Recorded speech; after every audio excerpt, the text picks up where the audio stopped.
recording now. We can't speak about this. I've already been warned this week. Okay. Yeah. By the way, I'm starting to look like one of the Beatles. You certainly look like someone. What? Well, I'm trying to think of who it is. You look like. Look. This isn't a bloody Anne show. You know what I mean? Thank you. Look, I got my book. My book. I'm waiting. All right, just shut up. What are we doing today?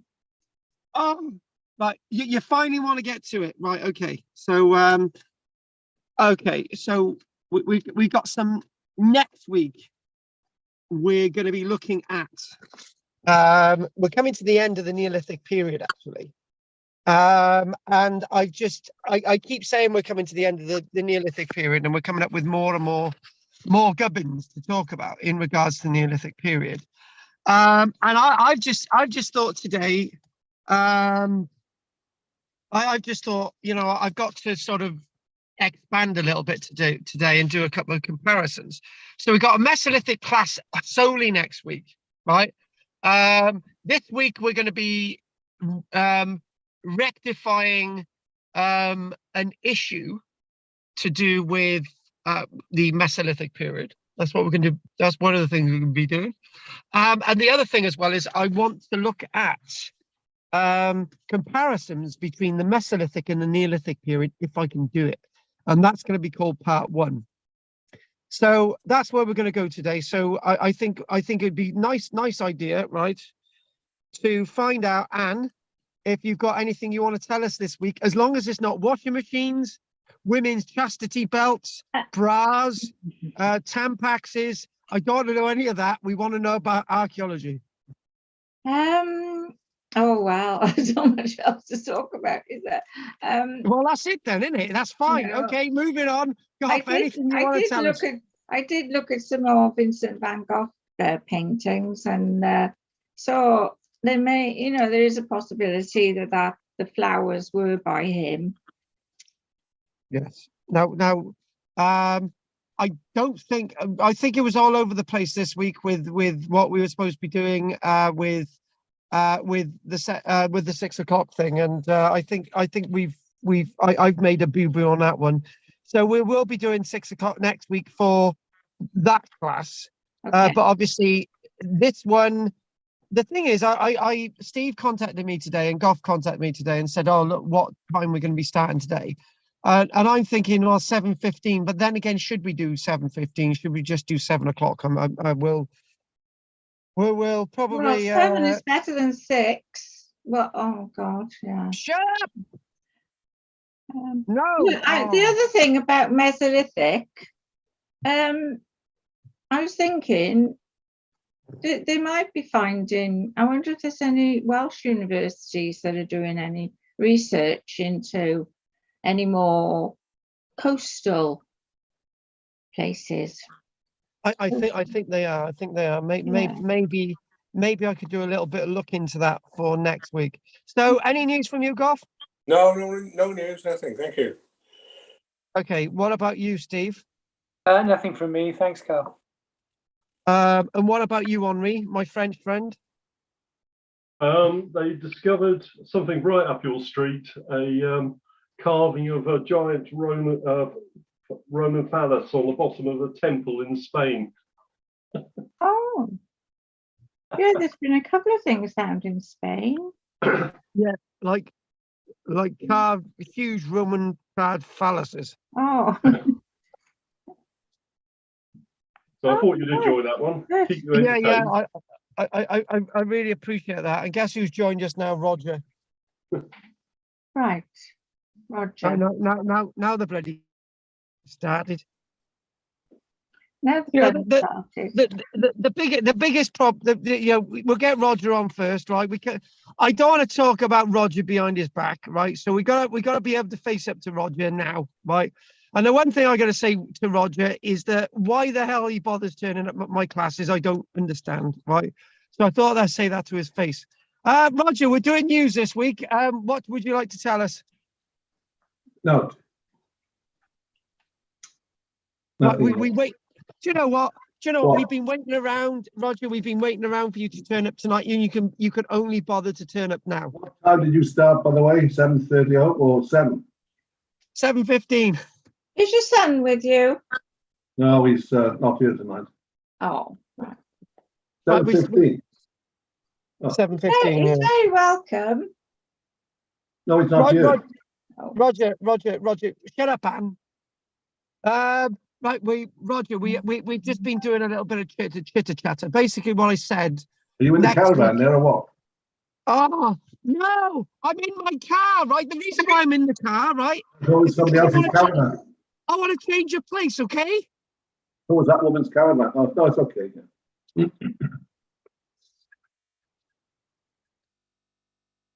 Oh, Right. I'm going to turn my. Sorry, I nearly showed my missus then. Yeah. I checked the back mirror. Oh, Right. Now, one of the things.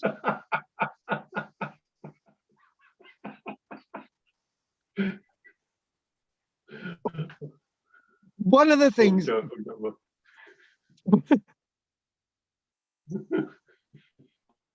One of the things I do get wrong from time to time is people's names, right? There's a lady in my Tuesday class called Margaret, right? And Margaret was the one who originally came up with the idea of people living in trees, right? And this was a few months ago. She's Margaret, but unfortunately, I've been given the credit to Drina, a woman called Drina, who's also in the class, right? So she said to me, "Please rectify this." And I actually thought, right, there's actually a little bit more room in this idea, right? So we've actually come back to visit this now, and we're going to do that now. And everybody, thanks for joining us tonight. That doesn't include Roger, but that goes with another thing altogether. Right. So when Margaret said the idea of people living in trees came about because we struggled to understand. The screen's gone. It's all. Oh, Yeah. it's what's that? It's popped up missing. again. Oh, for God's sake, please. What?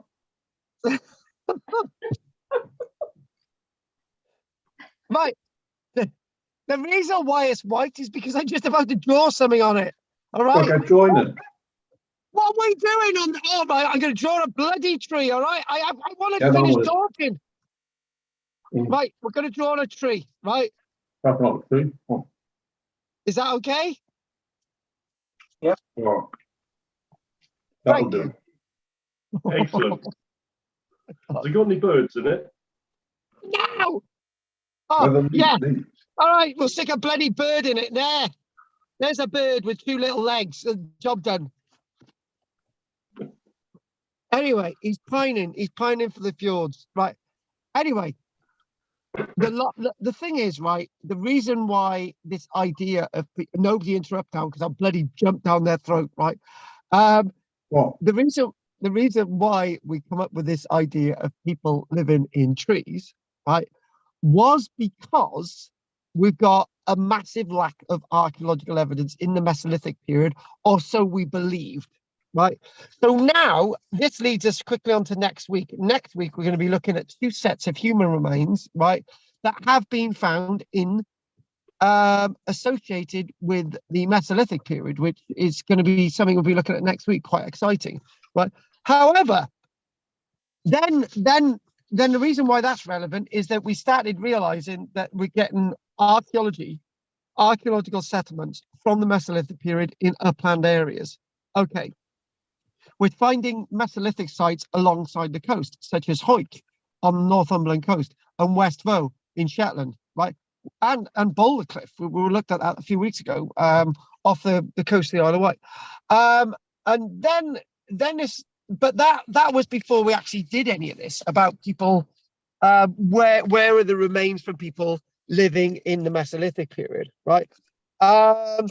And this thing about people living in trees came sort of was chucked out there by Margaret, and we looked at it and we didn't. We looked at it, we didn't, right?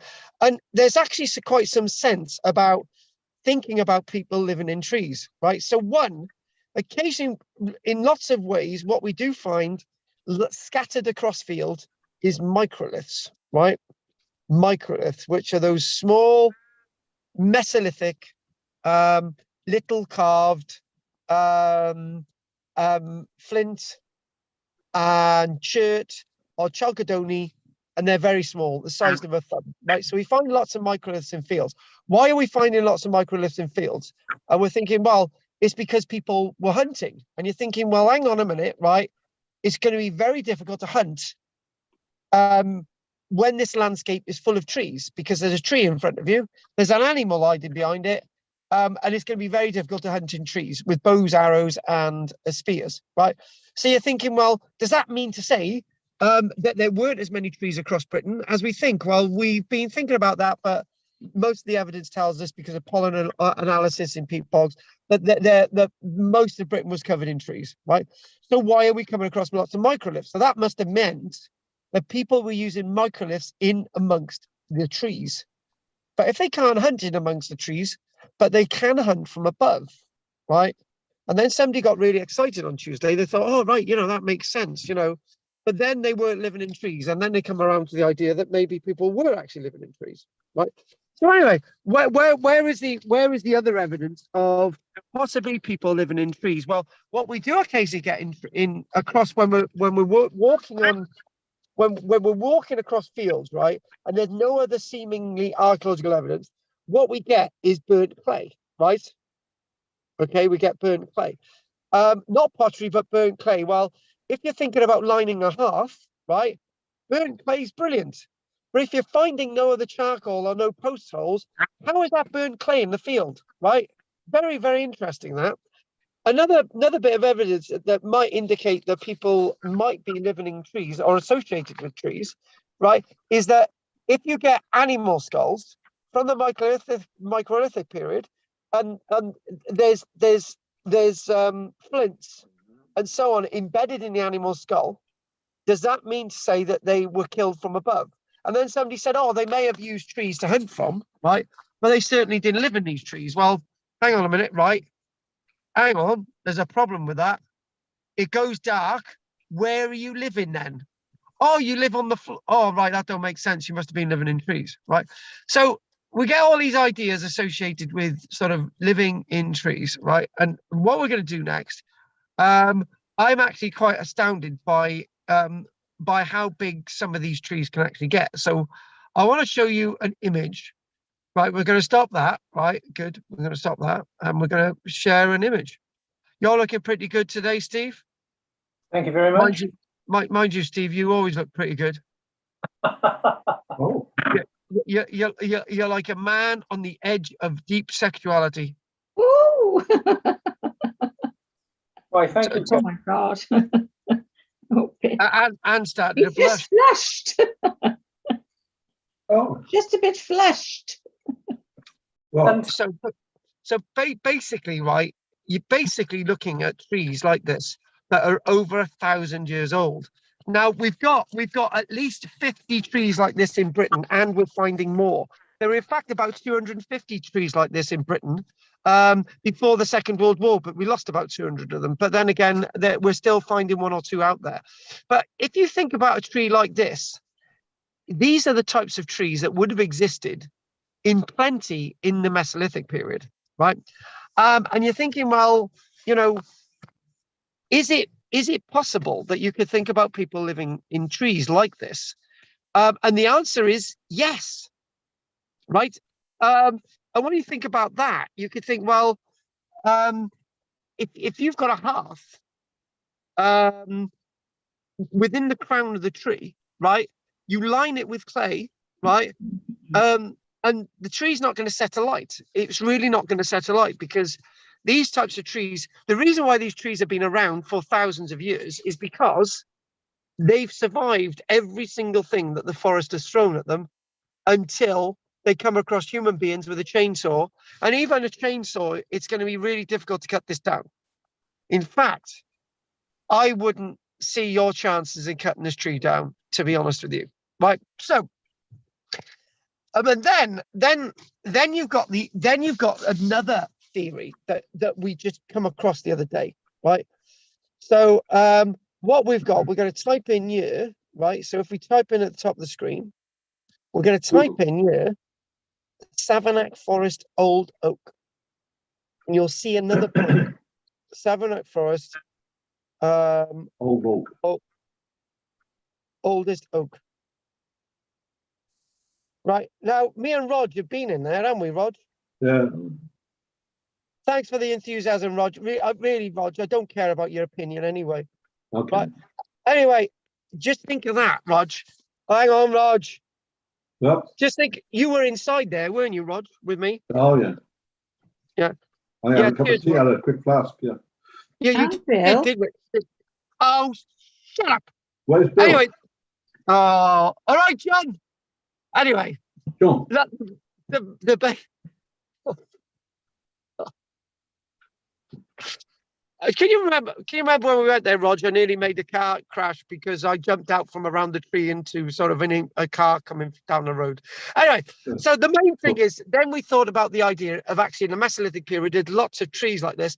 And in the middle, you can get 10 people inside this tree, and you can put a table in there and chairs, and you can have a meeting, right? And the point is, you're thinking outside the box, and you're thinking maybe, possibly, that people may have been associated with these trees in these woodlands. And also, you would have been quite safe in a tree like that. All you'd needed to do is a block at the doorway a little bit, and then nothing's going to get to you. And obviously, living in the boughs of the tree, right, that would even be better, you know? So this idea about trees and living in trees and all the rest of it, I think there's a lot more that can be said about it, right? And this is why I wanted to do this today. Before we did a little bit of comparison between the Mesolithic and the Neolithic period. And another thing I wanted to do was to look at some nice little stories from the news of some Mesolithic discoveries being made over the past 2 years. I wanted to do that as well tonight, right? So what I'm going to do now is ask if Roger's got an opinion on any of this, right? And then we'll go from there. I'm not really interested in Roger's opinion, but let's see if Roger, have you got an opinion on any of this, Rog? Yeah, it's very interesting that imagining a thing starting off and living for 1,000 years, amazing. And Roger, for once, we're going to be really sensible because you've just said something quite enlightening, right? And I'm going to actually add to it a little bit. I'm going to say, what about trees that live for 1,500 years and trees that live for 2,000 years and even more? The Fotheringay yew tree in Scotland is over 3,500 years old. Some people believe that it's like 6,000 years old, but that's something else. But it would have been small then, wouldn't it? I hope so. Well, yeah, it would have been small when it was a sapling at a year old, yeah. I'm just thinking, you know, how long did it take to get that big, you know, the one in Savanac Forest, like where people lived in that's it. what I just said. Oh, Man, shut up. Shut up, man. I want a conversation with my... hey, you're going to get the feminists on to you now. Yes, it's cruel. Yeah, right. So Roger, you've said something there, and I want to take it off on a little bit of a tangent, right? You've said the idea. Say the words that you've said, and we'll go with that again. Go say it again. Repeat what you said. It's amazing to think back that a tree is 1,000 years old and others older, and lived all that time, as you said, through all the troubles in the forest, thunder, and all the rest of it. Man attacking it and cutting it down, type of thing. Because a lot were cut down for the shipping, especially with Henry VIII and people. So, you know, it's lucky it's still there. I don't know. Do you know, there's not the point I wanted to make there, but there's something else. There's I know somebody that found a huge hedgehog the other day, right? A massive hedgehog, which is in a housing estate, right? And the point that they made, they said, well, it's not going to come to any harm because it's survived about 5 or 6 years being this size. and it's going to continue living. It's not going to be run over by cars and stuff, right? And that's a really good point. And the point you made then, Roger, right, is a really, really interesting point, because what did they feel about these trees? Did they knew these trees were old, right? It's let's not call them stupid, right? They saw a tree over there that's a sapling. They saw a tree there that's a couple of years old. They see a tree there that's probably 100 years old, and they see this really old tree, right? And I feel that they would have had a really deep relationship with these trees, like some people have relationships with trees today. And they're very, very important time signs of change. And just think, some of these trees would have been so big that the branches would have overlapped other branches with other trees, and you could have walked between the two, right? And I think that idea, that sense of the age of these trees, is something that our ancestors were very, very aware of.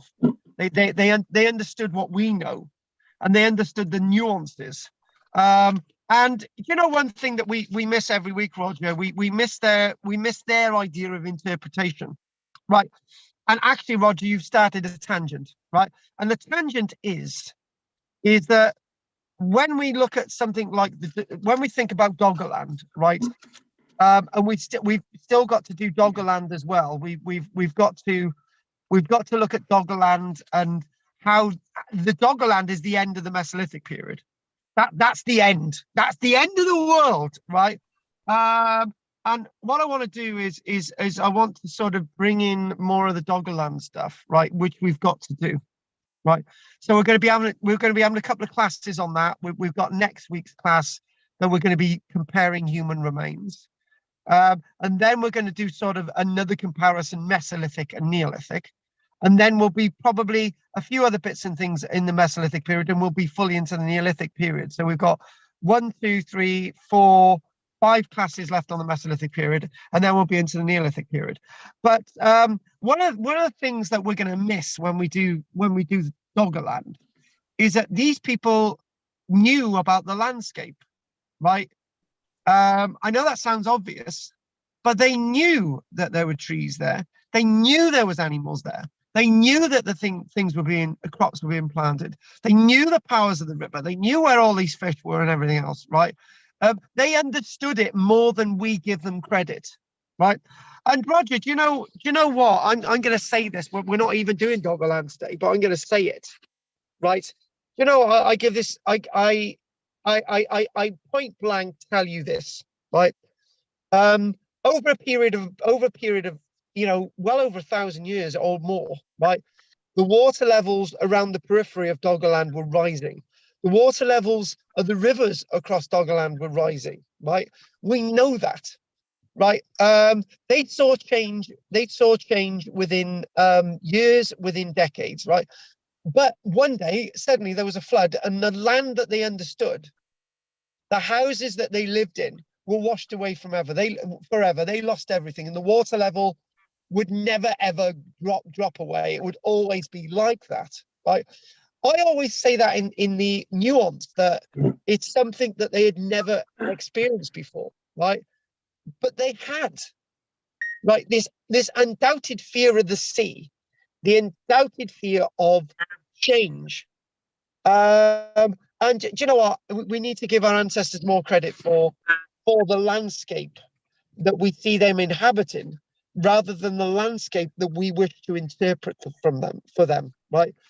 So in other words, it's a bit like Roger, go into a Chinese restaurant tomorrow and tell them how they cook their food, right? You'll be told to leave, right? This is in some ways the way we look at the Mesolithic period, right? And what we've got to do, we've got to draw ourselves in, and we've got to connect ourselves with the Mesolithic period. And we've got to understand what we say about the trees. We've got to understand what we say about Doggerland. And we've got to have those nuances of understanding and change, right? And you know, and this thing about having ancient and really old trees is really, really important, Roger. Thanks for putting us in that picture. So what I'd like to do now, before anyone say, oh, right, do we do blank screen? Yes, we do. Right, we're going to do blank. We're going to do. By the way, Rog, there's nothing on the screen. Are you happy with that? There's some dogs running. What's that? What? Oh, no. What, No, there's no. no dogs? What? I thought it was a dog. It's no. Okay, It's carry me, on. you cheeky bastard. That's me. Oh, I tell you what, right? Goff and Steve, right, and Henry are not used to you two. oh, Anne, leave Anne alone. Not nice. You know, I gotta have a drink. You know what? You know what, Rod? I just need a drink, Rod. You know. You know, Rod, I always say it's all for the good of the country, and you know it, don't you? Right. Yeah. So, right, we need to start thinking about the Neolithic period before we're on it, right? Because you know the Neolithic period is a massive period. It's like huge, right? But then again, the Mesolithic period has been huge as well. Now, let's not discount. Let's not go into the Neolithic period and then discount all the classes that we've been doing, which have been absolutely fascinating and bloody well riveting and well worth it, right? So, but I just want to draw a line there. So we're going to draw a line. Okay, draw a line down the screen. A line, right? So here we go. So here we go. The Meso period and the Neo period. They are both lithic periods. They're both stone periods. The Mesolithic, the Middle Stone Age, and the Neolithic, the New Stone Age. We know that, right? Now, we have got a bit of a problem before we go into the Neolithic period. And what is that?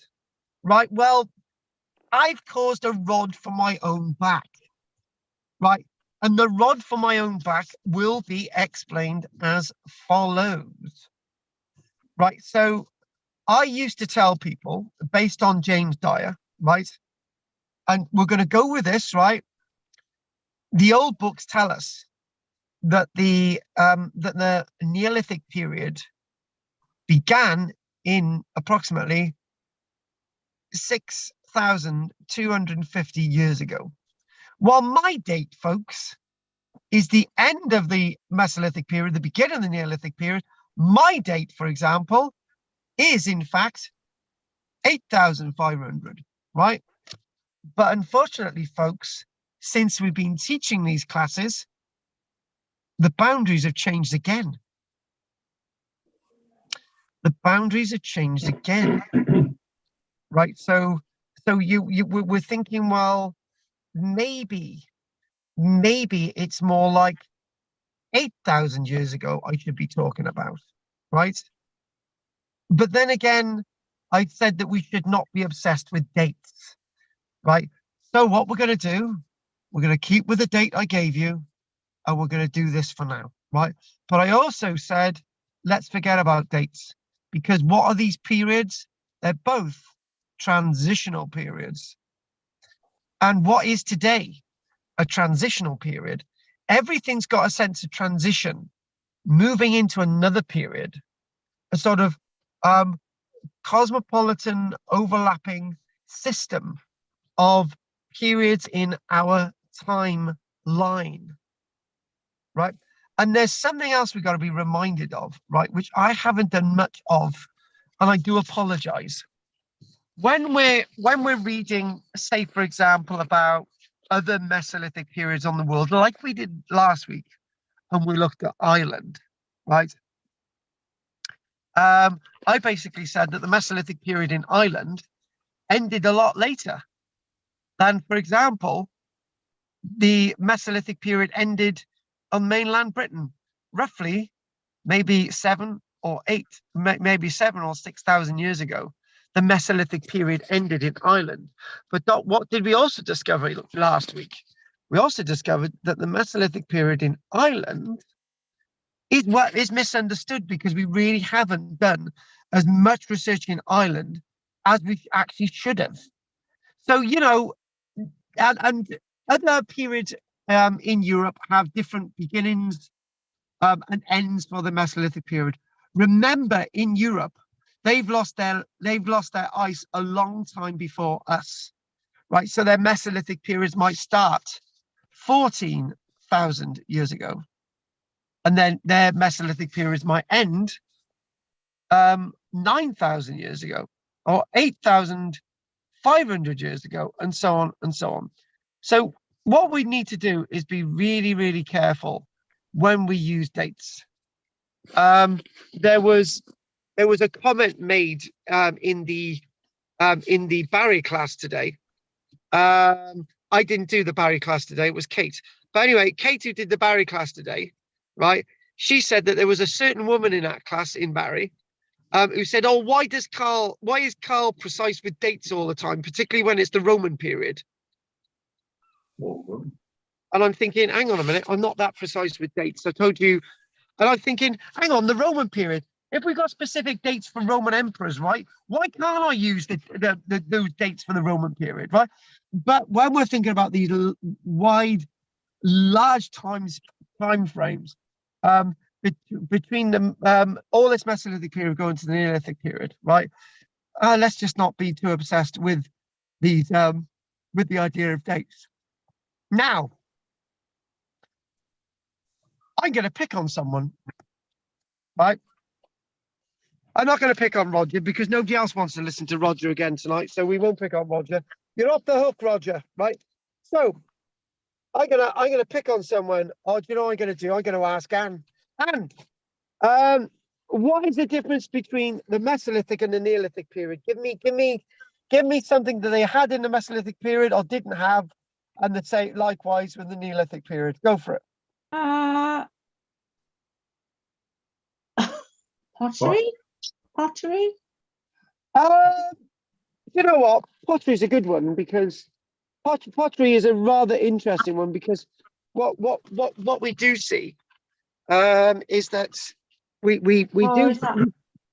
No, be brave and be brave. This is why we do these things. You got to be very brave. No, be very brave. We're thinking that there's a little bit of evidence of pottery in the Mesolithic period, but not much.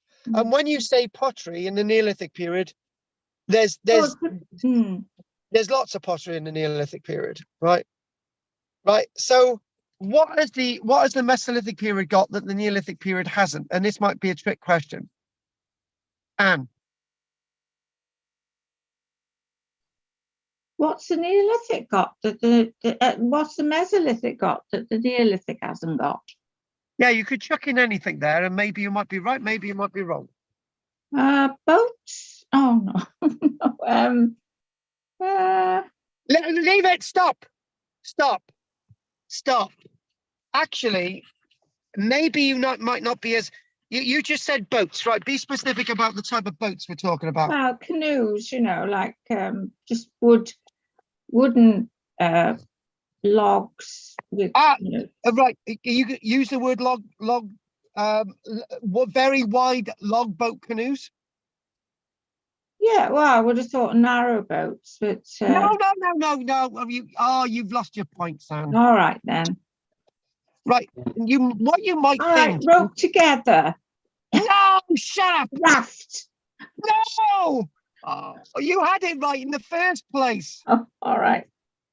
Right. One thing that we do see with the archaeological evidence in the Mesolithic period, right, is that there's lots of big timbers around. Yeah. So if you're gonna cut down a tree, right, you can make a really wide log boat, right? And we're talking about these being fairly wide boats. We've already discussed them in other lectures, and you're going to get lots. You get lots of the accessible trees that are accessible that can be used as long wooden boat canoes are going to be available in the Mesolithic period. But those types of trees might not be available in the Neolithic period because lots of the trees that might be along river margins and so on that were big enough to make really wide canoes may have already been cut down. Yeah. So that's a good one. Yeah. Right. Yeah. So stone axes. No. We're gonna rip you up there and smack you on the body. All right. That's someone else. No. What we're gonna do, right? And we are gonna put that in the list, right? Right. We're going to put stone axes in there, right? But then we're going to rip it apart. Right. Right, stone axes, right. Well, we need lots of stone axes in the Neolithic period. So Mm. are we talking about really basic axes? And Yeah. we're thinking, well, but the thing is, Anne, right? We know that axes were being used in the Neolithic period. Stone axes were being used in the Neolithic. Undoubtedly, stone axes are being used in the Bronze Age, and probably stone axes are being used in other periods. Mm. So what we've got, in essence, that we've got when we look at these periods, what we do, we have sort of, we have stereotypical types of things that one period might have that other periods don't have. But undoubtedly, stone axes are still used quite a lot in the Neolithic period, right? In fact, quite a lot in the Neolithic period. But I do see what you mean, that they're sort of using different types of stone axes in the Mesolithic period, whereas in the Neolithic period, they're a bit more specific. That would be more like what we would like to talk about. Right, who else would like to say something? Was there something, Carl, about there's more farming, organised farming in the Neolithic? More. Oh, Organised farming. no, say that again, Roger. Say that again. In the Neolithic, was there more organised farming? Right, now, what we need to do, we need to discuss that, right? In archaeology, what we've got something called the Neolithic Revolution, the first agricultural revolution, right? And it's because agriculture is undertaken on a much larger scale, right? However, I thinking it's proportion on population, right? I think if you sort of compared the numbers of people in the Mesolithic period and their ability with people in the Neolithic period, right? The people in the Mesolithic period would win out every single time. Remember, these are people surviving. These are people sort of evolving within that sort of landscape, right? So, you know, there's lots to be said with these changes and sort of transitional things here and there. So what we're going to do, it would be good if we actually took a break now. So I do believe, I've no idea what time it is. About 7, Oh, 7, huh? 8 o'clock. We do. Shut up. Right, okay. Rog, anything you want to say before we have a break? No, What about you, French Henry? No, all good this end. What about you, Goff? No, nothing to say. Who have we got left? We've done Henry. Steve-O. Oh, Steve, anything you'd like to say, Steve? The only question I had was, and it may not be the right word, but forms of art or jewellery. Yeah. Yeah. Well, Do you know what? That's a really, really good point. That's a sound point. And one of the biggest problems that we've got is that there's an obsession with certain things in the Mesolithic and the Neolithic period, right? And in many ways, we've overdone the cave aspect within the Mesolithic period, which I've not done a lot about. In the Mesolithic period, we sort of do a massive sort of overlap and overkill on, for example, microliths, right? So it's trying to find all that evidence that sort of fits the bill, you know? Did you say microliths? Oh, right. Yeah, well, I was going to say, you know, oh, God, flint. Oh, yeah. Yeah, it's all right. But, yeah, they would be different. So you're going to have a break here? Yeah, anyone else want to say anything else? We've done Anne, Steve, Goff, Roger and Henri. Anything you want to say?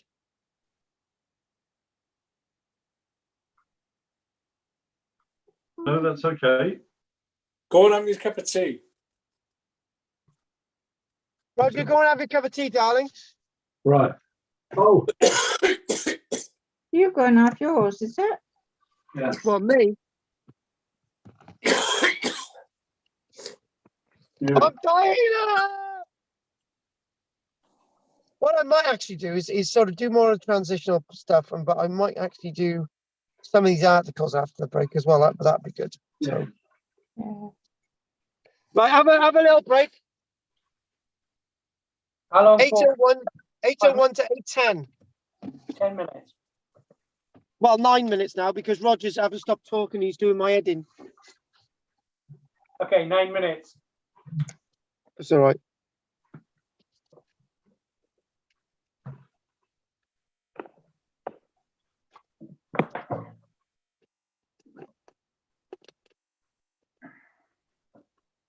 Oh, did I tell you? Oh, hey, Steve, here's a bit of goss for you, right? What's that? I wasn't at the Barry class. I wasn't at the Barry class today, right? Right. Kate took the class, right? Okay. And the three Barry people didn't go on the walk. Guess who wandered into the office? Who was in the office? There was Richard and two others, right? Jessica and her stepdad. Oh, It almost seems as if they went. The Lansford Major people went to Barry, right?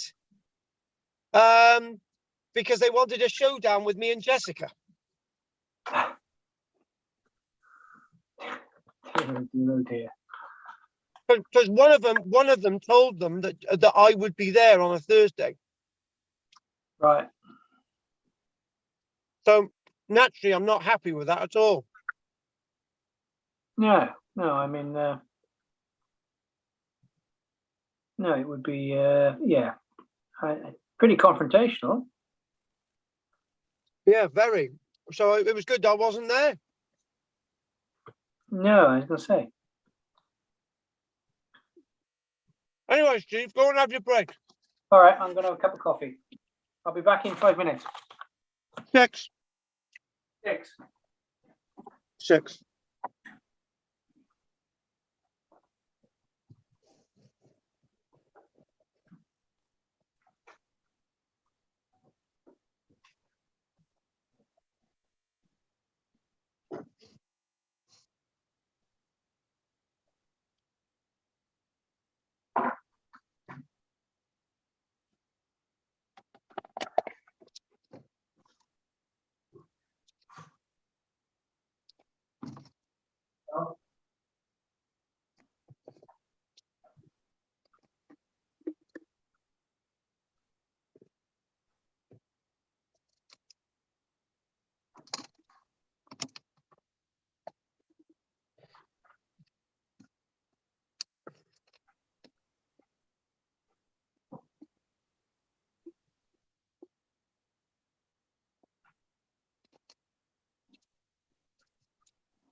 Oh,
What the hell?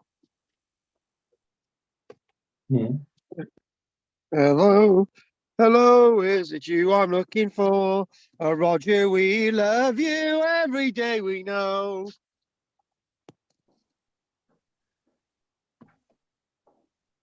Roger, right, Rog?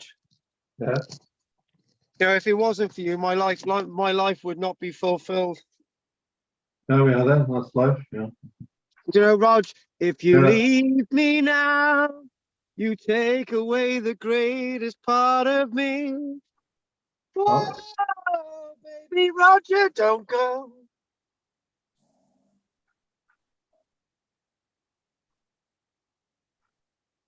There's nothing more to be said about that, Roger, is there? No, not really. No, no. Be fair.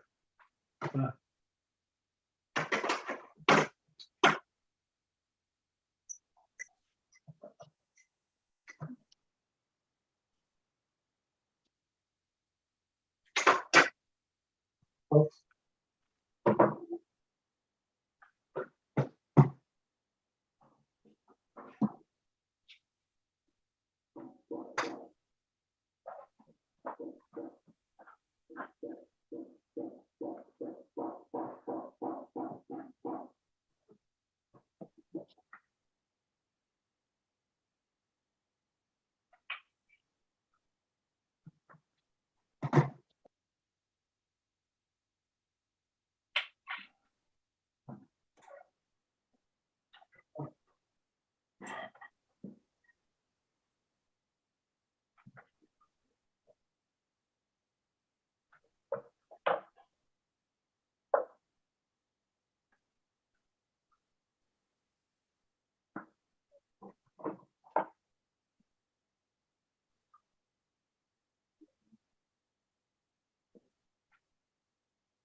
It's funny having a break. What? It's funny having a break in the evening. My daughter is in the heath. And she's Right, let's crack on. Right. dying for a cup of tea. Oh, hang on a minute.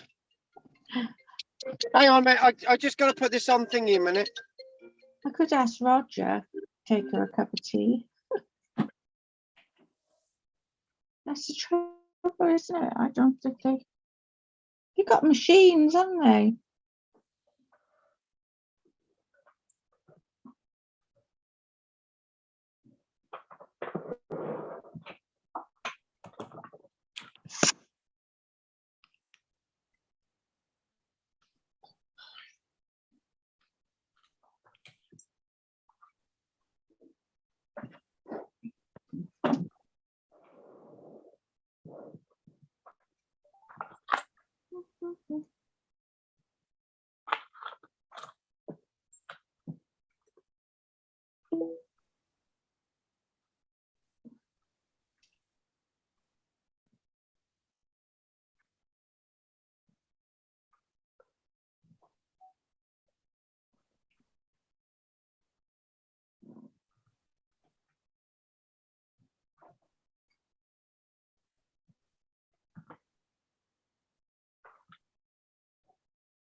How are you feeling now?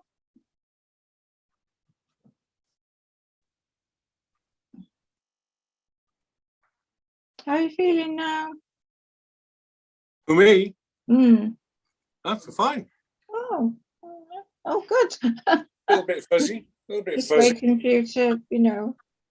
Right, all right. Not 100%, but Yeah.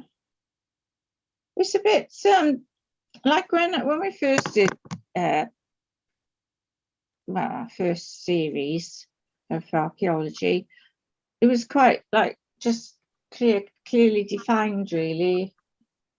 Mesolithic, then Neolithic, and you know, and now it's getting more blurred. that's because of Carl. Yeah. But I Complete suppose word, yeah.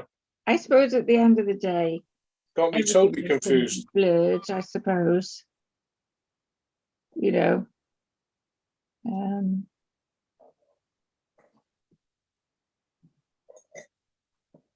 Henry will tell us.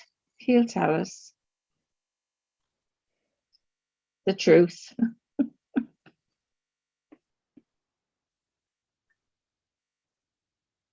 Oh,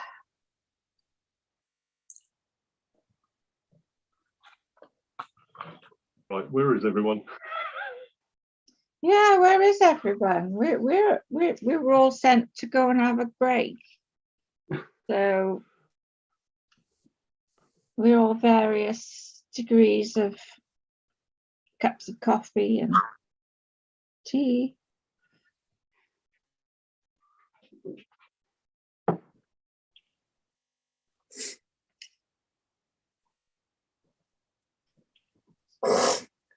Hmm.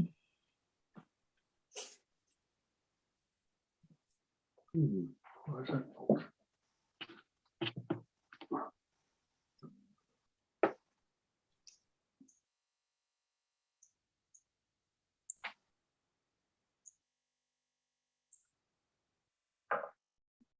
Oh, I'm reading a book about the famine. Oh dear. Somebody gave me a book that has just been written. It's quite grim. I'm a bit frightened to read it any further. Yeah, I don't blame you. It's getting grimmer and grimmer. It's I a think- novel, you know, but they've obviously used a lot of facts, you know. I mean, there's villages or abandoned villages around Cork Yeah. have got, I think, they've got death pits. I think up to 20,000 bodies in. Oh no, it's yeah.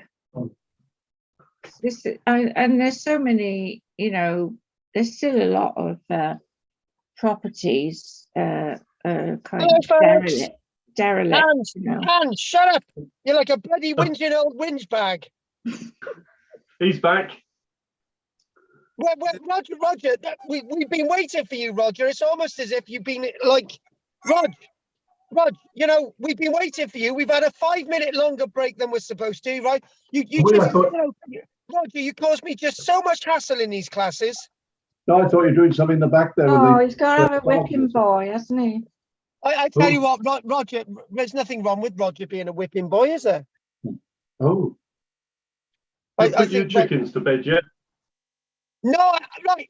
The reason why, oh God, right, we will be finishing at 9 because, right, because I got to put the chickens to bed, okay? you got to cut the what? Put the chickens to bed. What about You the know what, Mike? Do you know what? I'm an experienced actor, right? I've been acting today, right? I've been doing a pirating thing, hence why I look like this, right? I come off, right, to teach you in the evening, right? You should love and appreciate me, and all I get from Roger is nothing but hassle. No, just asking just to find out what's happening and concerned for you, Carl. You know that. What's that? Well, you know, Roger, you know, you've always been concerned for me, and the concern is always welcome. How are the ducks doing? Oh, the ducks are fine. Baldrick's fine. You look like a Dubliner. Oh, right, just shut up. Okay, what I said before the break, right? Before this break, that because we were waiting for Roger, you know, it's all I about was- Roger. And his Oh. coffee machine. Look, I don't care about Roger's coffee machine, and I don't care about anything that you've got to tell anybody. Just shut up. Good. Oh, Right. Okay. So what we're going to do, right? There's I lots want of to. whinging going on. Yeah, I know Oh. there is. I know there is. I know there is. Right. Can you guys shut up? Right. right. Right. What there is, I've got this nice little article, right? Oh, And this ties us in with next week, right? It's entitled "Evidence of Mesolithic Mummification Discovered what? in Portugal," right? And this dates to the 14th of May, 2022. And there's an interesting point to be made about this. Until now, the earliest evidence for intentional human mummification came from the Atacama Desert in northern Chile. And that dates from beyond about 7,000 years ago. Well, we know that the Mesolithic in Europe and the Mesolithic in Britain, 8,000, 9,000 years ago, whatever. But this is really interesting, right? This is really, really interesting. And what it is, it's a collection of bones, right? And basically analysis of an old photograph taken during excavations of the Mesolithic burial site in the 1960s have identified possible evidence of early mummification. And what I'm going to do, I'm going to show you this image. Can you all see that image there? Yeah. Yes. Mm. You know, when I ask you questions, right, nobody says anything. It's like you're all gone asleep. Well, you said to shut up for the photo. Yeah, but the thing is, right, that's only about you. Nobody wants to listen to you, but everyone else can Oh. talk. Okay. Right, are we ready to crack on? I tell you what, if there was anyone listening into this, right, they would think we're a bunch of loons. Yeah. Right, new analysis of Mesolithic burials in Portugal suggest that hunter-gatherer communities in this area may have been practicing deliberate mummification over 8,000 years ago. That puts it to the end of our sort of Mesolithic period, probably the end of the Portuguese Mesolithic period as well. Until now, the earliest evidence, as we know, Atacama Desert 7,000 years ago. However, researchers have identified possible evidence of even older mummification in Europe using photographs of skeletal remains excavated in the Sado Valley. That's where they get the name sadomasochism from. The Sado Valley, southwest Portugal, in the 1960s. And it's only now that they've been analysing the Mesolithic remains from the Sado Valley in southwest Portugal. The rolls of film documenting the excavations of the Mesolithic burial of Poque de Sao Bento and Arapoco had been lost for many years, but were recently rediscovered. So that basically all these photographs, all this film footage was lost, and suddenly, bang, right out of an aqueduct, there it is, and we're looking at this information. Researchers studied these photographs using the principles of archaeothanatology. Has anyone ever heard of that? It's a new word for me. It's archaeothanatology. Never heard of it. A discipline that analyzes archaeological human remains from observing the spatial distribution of the bones and combining this information with knowledge about how the human body decomposes after death. And what they're saying, if we look at that photograph again, right, they're saying because the body is sort of tightly together, right, tightly together, it looks like even when it decomposed, it almost, even when it decomposed, right, it almost as if it's like all together. So as the soft tissues are decomposed, they're saying that because it was wrapped together, the bones didn't sort of get disarticulated in the ground by various rodents and so on. And it took a while for the wrappings or whatever they used to mummify to actually decay. Right, so that's a really, really important point.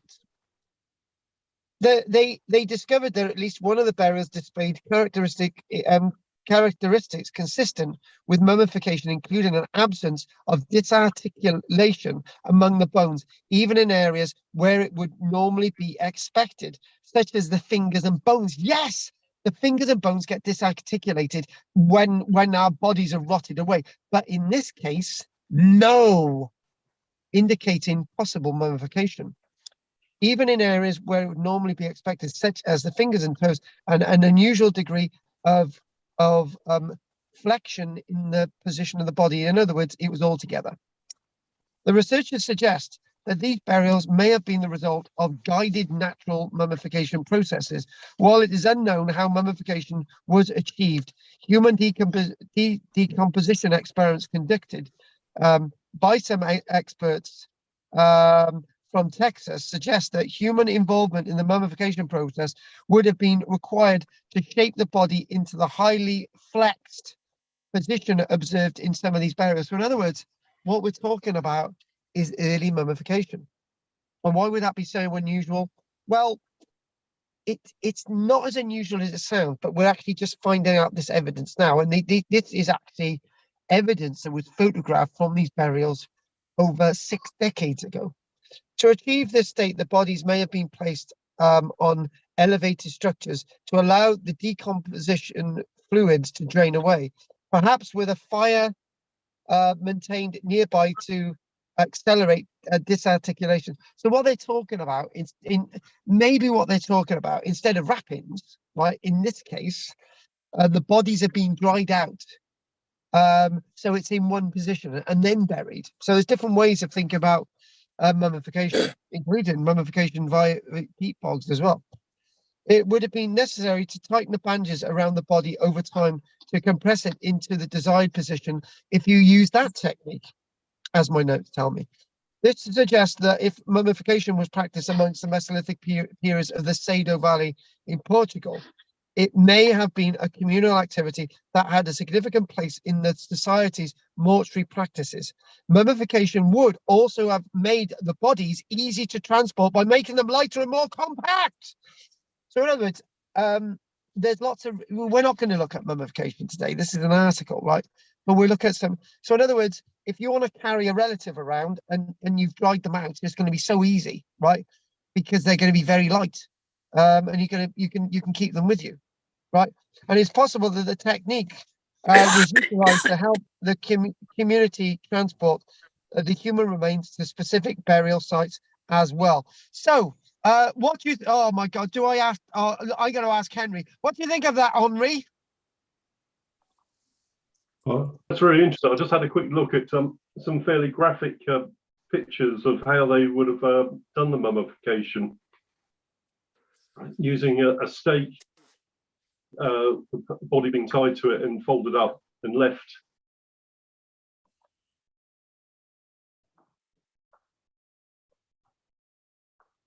Has he gone? Yeah. No, I'm still listening. Tell us more. Tell us more about that. Tell us. It was just that they've got some pictures of the stages of the body being mummified, basically, with a stake put in the ground and the body tied to the stake and bound. There was one somewhere, Carl, where the monks, I think, starved themselves. Yeah, carry on about the monks, Roger.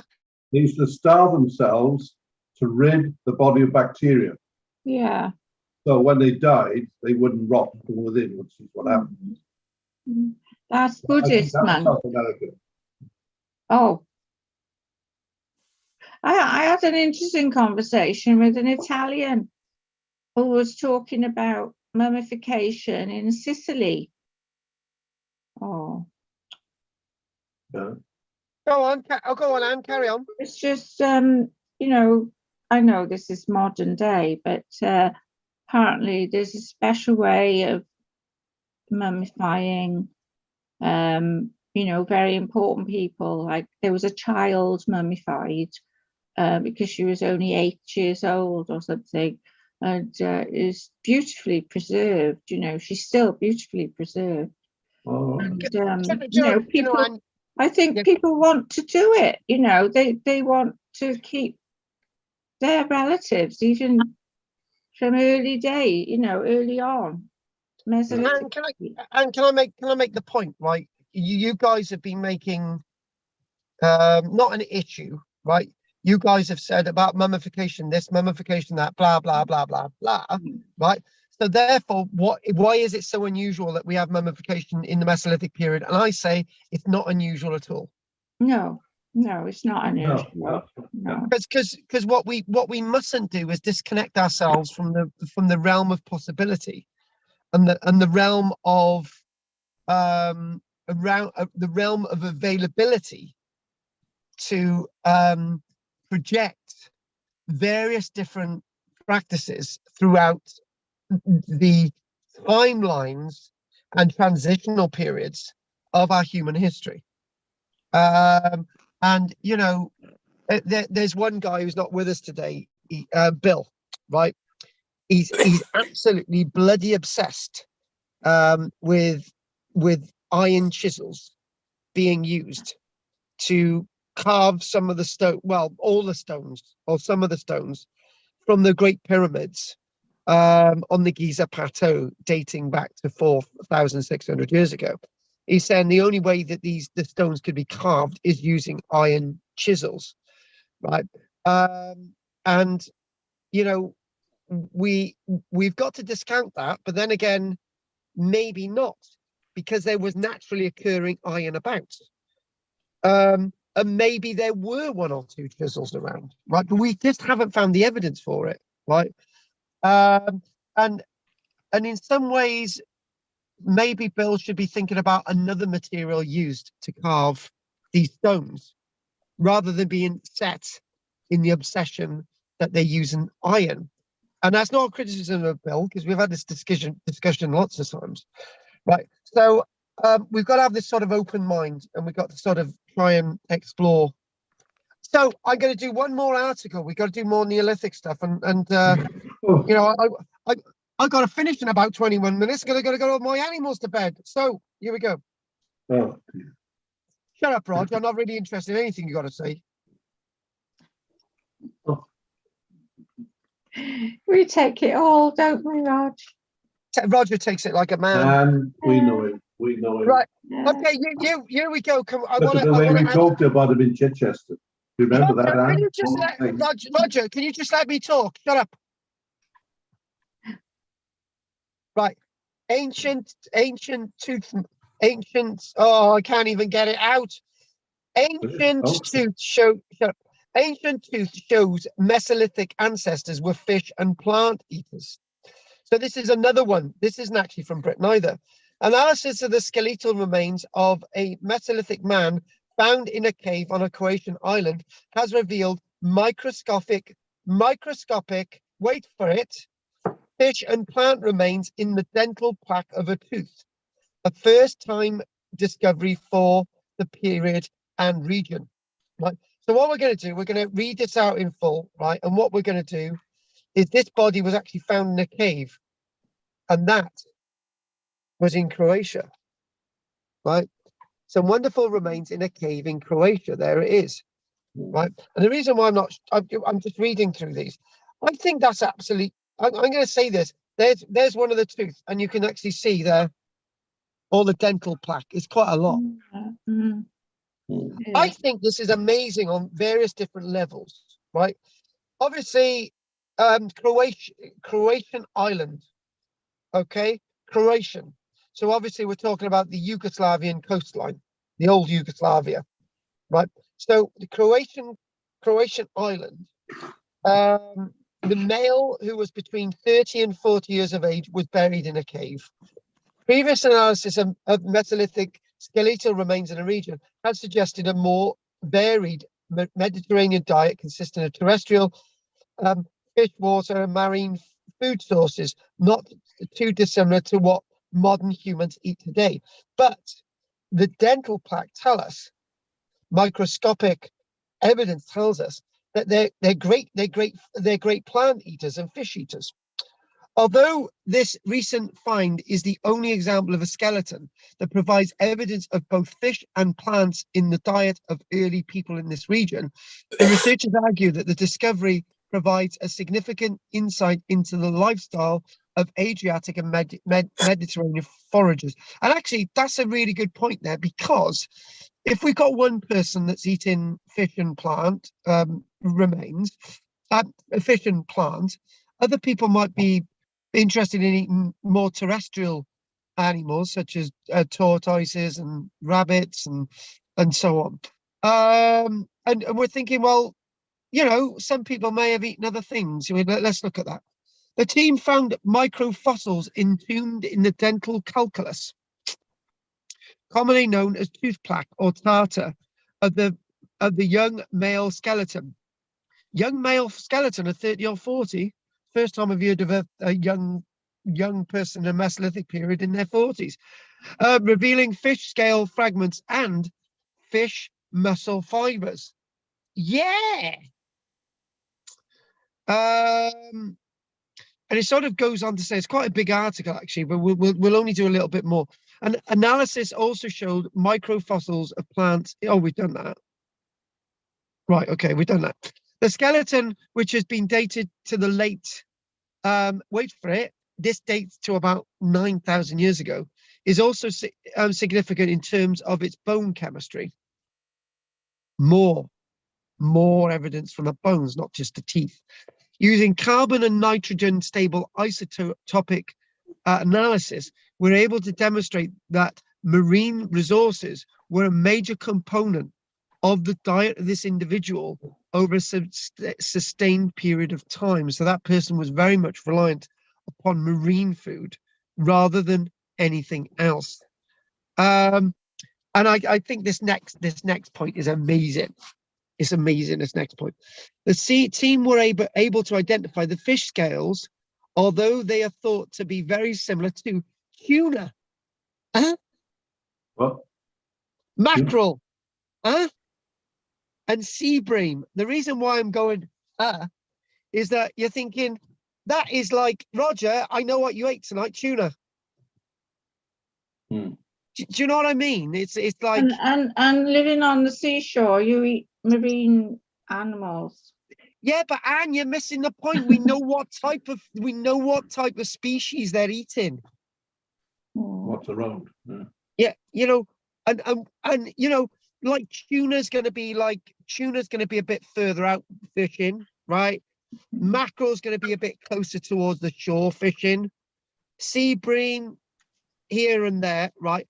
So the fact of the matter is, we know that they've got boats from that, you know, tuna. Now, you got to go out a little bit deeper for tuna, right? And a big fish, Carl. And they're big fish. So Big fish you are animal. going, yeah, Rod, you are going deep out to get tuna. So you're not going to have tuna washed up on the shore. No. It's not going to happen because it's going to be eaten by other fish. So they are fishing in boats to catch the tuna in the first place. You can get mackerel, you know, down here in UK, right? You can get mackerel off the pier, you know, it's easy, right? You know, but tuna, I think that is amazing. It really, really is. I'm going to finish this at reading this article. This is great stuff. So, despite the lack of a grave, the man, who was between 30 and 40 years of age, was probably purposefully buried there. So we're going to be looking at 2 purposeful burials next week. Again, from the Mesolithic period. Although long-term consumption of marine resources is a rare find for this period and region, dental analysis of more skeletal finds could help reveal if it was common to early human diets. And there's an expert from Rome called Professor Christiani. Shouldn't make it up. She says, this is an exciting but surprising find. Oh, that don't sound anything like an Italian, does it? We only have 3 skeletal remains from this period that demonstrate the long-term consumption of marine resources.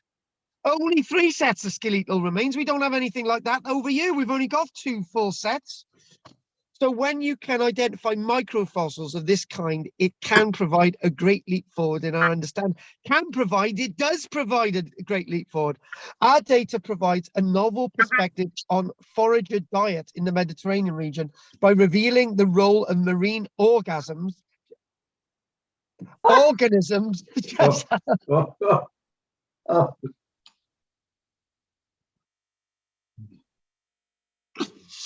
right. The role of marine organisms during the Mesolithic. The recovery of starch granules from two wild grass groups in the dental calculus and the analysis and analyzed individual suggests that energy-rich plants were a part of the foragers' dietary habits in the region. So we know we know he was eating bloody wild grasses as well. Mm. Roger, I think that's amazing. It really is. I think that's great. It is. Yeah, Rog, I'm glad you agree. Rog, if you didn't agree, I'll just end the conversation. Mm. Right. And this, right, the next one. The next one, I've got one that's a bit controversial here. It said slash and burn cultivation, right? But that's probably on the edge of what I want to do. I think we've done that here and there. So I just want to do this last one today. And I want to get back to what we were supposed to be doing. It's about 10 minutes actually, and we'll call it a day. Because Roger, I gotta put Baldrick to bed. You know. Mm. Thanks for showing an interest, but Roger, you don't even care about my animals, do you? No. Thanks, Rog. No. You know, female infant burial sheds more light on Mesolithic Europe. The earliest documented burial of an infant girl in Europe gives us glimpses into burial practices and female personhood in the early Mesolithic period. Now, what the hell does this mean? Right? We've got to do this. An international team of researchers recently looked at the discovery of an early female infant in Europe. The 10,000-year-old burial provides valuable insights into burial practices in the Mesolithic period from 10,000 years ago, right? And where does she come from? Liguria in northwestern Spain. So we've got a burial in, not Spain, I'm getting this, northwestern Italy, Liguria, Spain, shut up, Italy. It's basically talking about this site in Liguria in northwestern Italy. It says of this, many cultures delayed recognizing infants and young children as individuals. How do we know that from the Mesolithic period? However, things are changing, holding them in a sort of minimal state of humanity. The funeral treatment of young children tells us who was acknowledged as a person, as having the attributes of an individual and as being part of a group. So what we're saying is that, you know, did people recognize children or did they not? And now we're seeing that cultures did recognize children as being very important to society. This burial in Liguria therefore shows us that even infant girls were recognized as full persons in this Mesolithic society. And you know what? I've got to go off on a tangent, right? Because one of the things that we know about the Neolithic period in regards to causewayed enclosures, right? Causewayed enclosures, you know, everybody had a ditch and they used to put their loved ones in the ditches that, you know, bones that had been exposed and all the rest of it, used to put them in ditches and so on. But what we're finding is that in the Neolithic period, it was they couldn't just put babies' remains on top of a platform and see them being feasted by birds and stuff. They found that even too much, right? They could put a human up there and an adult human and see the birds pecking at the bones and stuff, and then let big bones together and put them in the ditch. But they couldn't do that with their own children. They had to, in the Neolithic period, they were treating their children with great respect and burying them, right? But now we know they were doing that in the Mesolithic period. The burial was found in a cave in Liguria, with 66 ornamental shell beads, nice, 4 pendants, and an eagle owl talon alongside the infant girl's remains. You'll find that eagle talons and eagle owl talons seem to have a little bit of a role in the Neolithic period as well, in regards to places like Orkney. These artifacts suggest significant material and emotional investment in the child's internment. Many of the ornaments showed significant wear, indicating that they had been worn by group members, so they decided to bury them to the girl that they nicknamed Neve.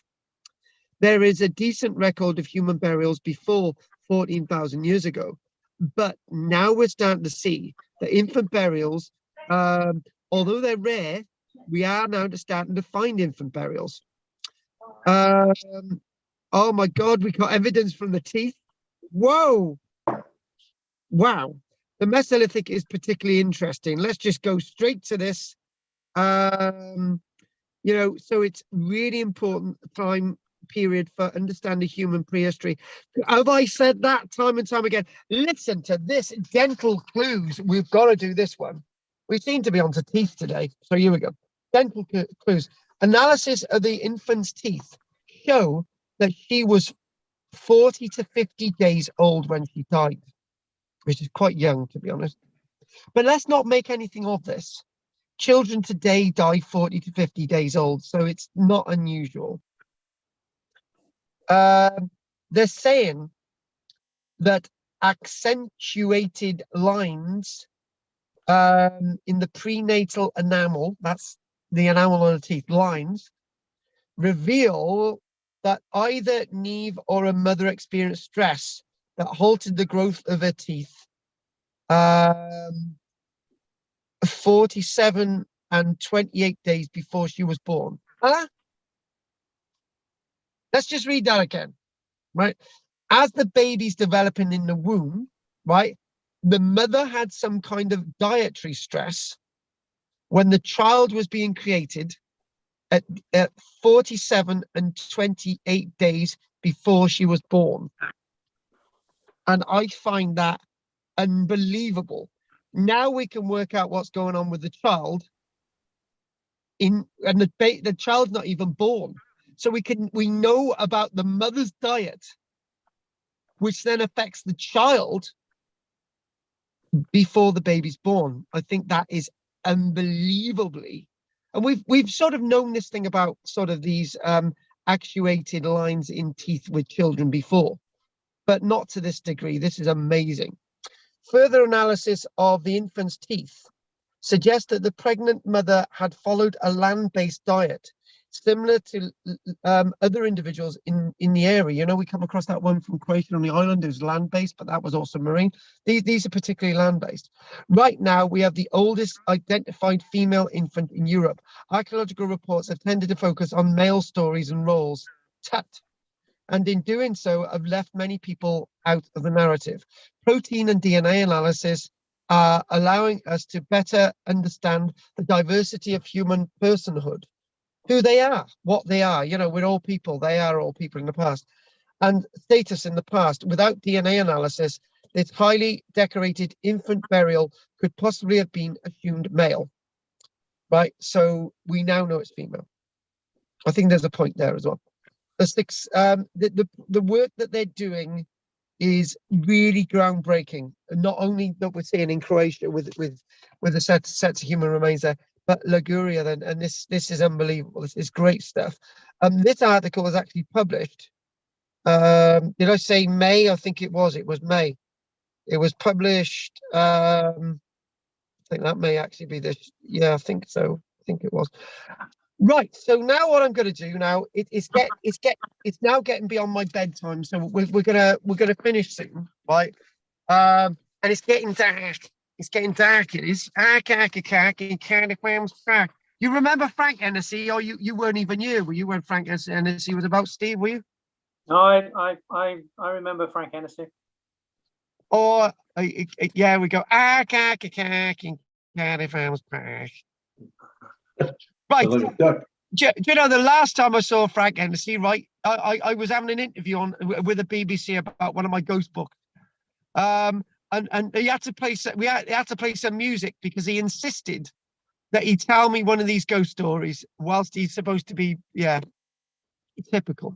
So what I'm going to do now, we've gone a little bit over what I wanted to do, right? Which is fair enough.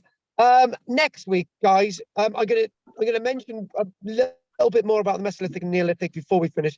But next week, guys, should we do 7 o'clock or 7:15 start? 7.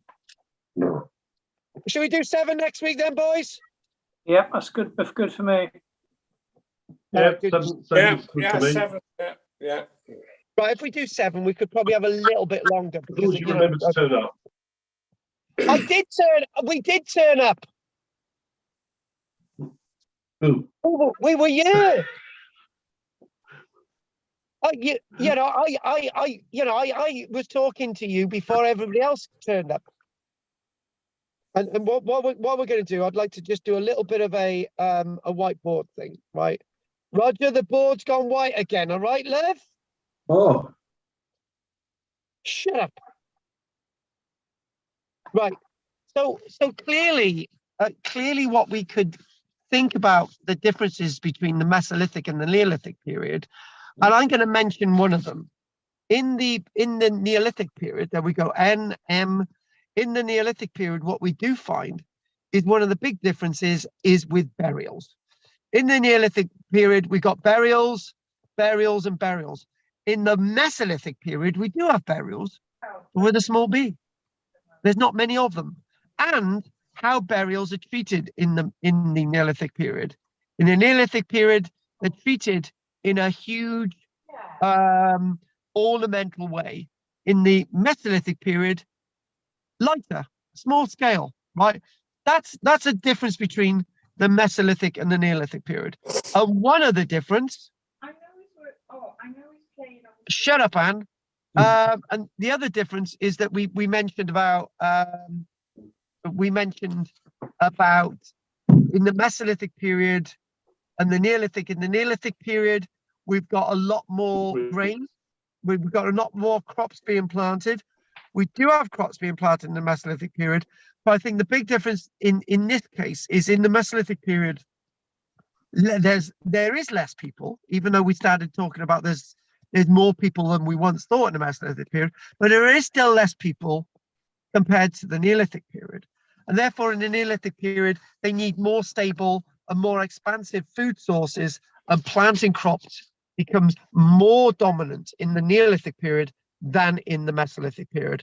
And on that note, we're gonna call it a day. So I want to know if anyone's got anything to say, including Rog the Dodge.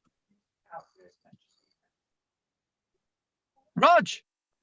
oh. Nothing from me. No, that's it. I gotta be honest with you. When Roger's got something to say, right, he don't say anything. You know, when it's just he interrupts when he's not meant to, right? I'm sure you would say something else. God, Steve, anything you want to say? No. Sorry. What? Steve.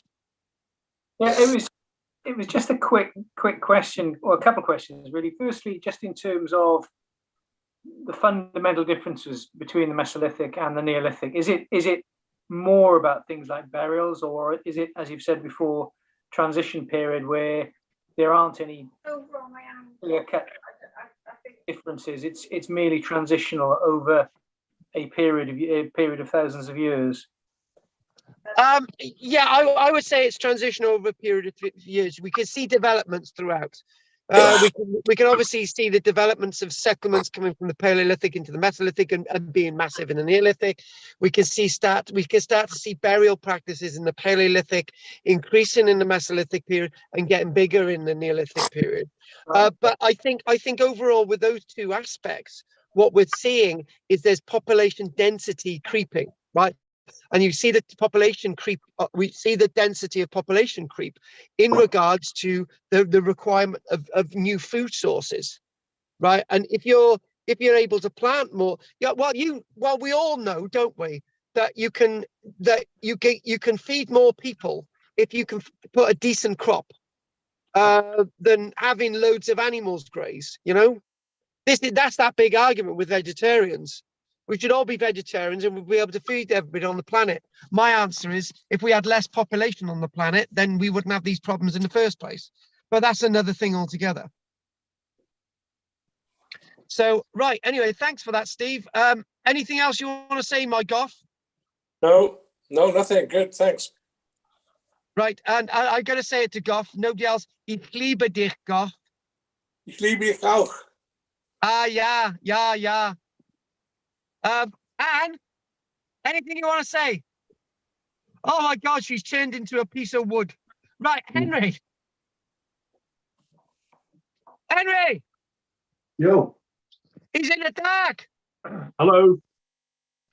Go on, Yeah, Henry. yeah, internet connection's not too good here. Well, all right, then. There's another cave in Croatia where they've got evidence of human occupation 40,000 years ago. Good God. Yeah, that's the one that they found Neanderthal remains, isn't it? Across Neanderthal. Yeah. Is that the same one? You still got to wear a mask. Is that the same Yeah. one, Henry? Yeah. I think it is, yes. Yeah. That is good God, exactly. So obviously, you know, it's trying to, you know what, the more and more you get into this, the more and more it looks interesting. And then we're coming to the end of the Mesolithic period. You just don't want to leave it go. You know, it's just, wow. The thing is, because we're spoiled for choice in the Neolithic period, it's just like thinking, oh my God, there's just so much of it. Just should we just do the Neolithic period in Barry or something? Do you know what I mean? Oh no, we'll forget about that. Well, even mentioned, but there's just I'm gonna have to pick little bits from the Neolithic because there's just so much. When you're doing the Mesolithic period, you've got to chuck most of it in, but we're finding lots of it now, you know. So anyway, so I'm gonna right, Henry. So what I'm gonna do, I'm gonna look at Henry's chat box to see if he's left anything in the chat box. Not today. I've left you all alone. Right, okay. So what I'm going to do, right, we know what's going on next week. The one about lines starts at 6 o'clock. That will be next week, Steve. The normal class is at 7 o'clock. Okay. Right. Okay. So what I'm going to say, I'm going to say goodnight to Goff. I'm going to say goodnight to Filthy Rog. I'm going to say goodnight to Sexy Steve. I'm going to say goodnight to Henry, and we're going to let Anne go, not knowing what the hell's going on. Okay. Bye. Bye. Good night. Behind you as well. Steve and Roger, take care. Bye. Take care. Take care. Is that Take a care. strange man behind you? Shut up. Have a good week. You have a good week, Henri. Take care. Bye. Bye. Cheers. Bye. Bye. We got Anne still there, but what I'm going to do is I'm going to say, don't forget to like and subscribe. We're going to look at the chat box. Anne, you've missed the bloody lecture. I'm sorry, I had important phone conversations. I'm just looking in the chat box, Anne. There's nothing in the chat box, right? So Anne, Okay, bye-bye then. All the best. Bye-bye. We'll see you next week at 6. You know, why? Anyway, I gotta go. I gotta put these animals to bed. It's been great on set today. I've been on set all day, pirating again. Wait to shave this off. Bloody hell. Take care, guys. Pirating. Take care. Night night. Bye bye. Bye bye. Bye bye. Bye bye. Bye bye. Night night.